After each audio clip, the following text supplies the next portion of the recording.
My name is Rob Pilot. I'm a senior sales engineer with Intrepid Controls, demonstrating the RAD-IO2 product and the industrial value can.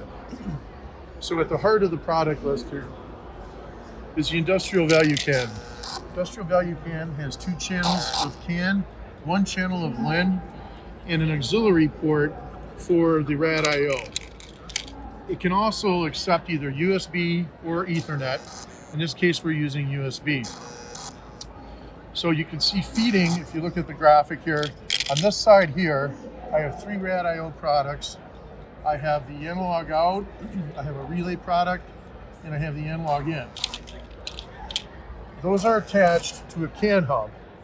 The CAN hub then is wired to one of the CAN channels on the industrial value can.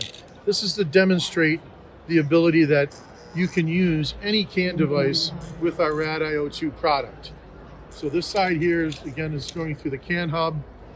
And you can see the light dimming and going up and down the LED for the analog output. If you look, here's a solar cell. You can see, put my hand over it. So that's demonstrating this side. On this side, we have a little bit different things going on here. Connected to the RAD-IO2 port of the value in industrial, I have these three devices. One's a DIO.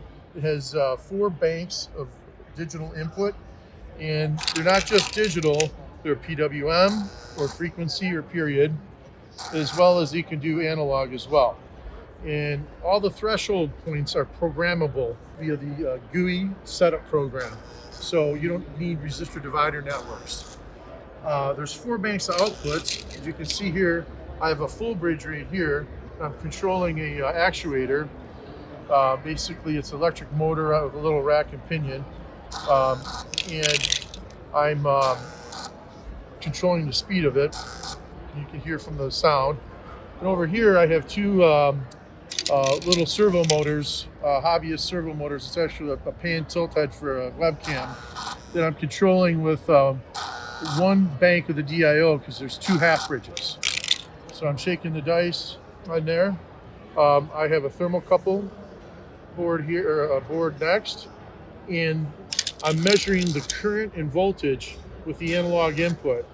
Now, the key thing about the RAD-IO2 product is everything is galvanically isolated to 2500 volts AC. So every bank to bank, you could have them at different common modes, and you will not cause a problem whatsoever. In addition to that, the last but not least here, we have our VividCAN product. And I'm actually have this connected to a CAN channel on the RAD-IO, and I can actually turn the the dice roller off. Right now, I just turned the dice roller off, and you can see. Oh, now I'm going to turn it back on. You can see that light went on, and the auto roll continues. So this is to illustrate how you can control through CAN. The VividCAN can be a controller to any CAN device that you have. So this is a complete system here that does control, data logging, basically almost any physical measurement that you need in a vehicle.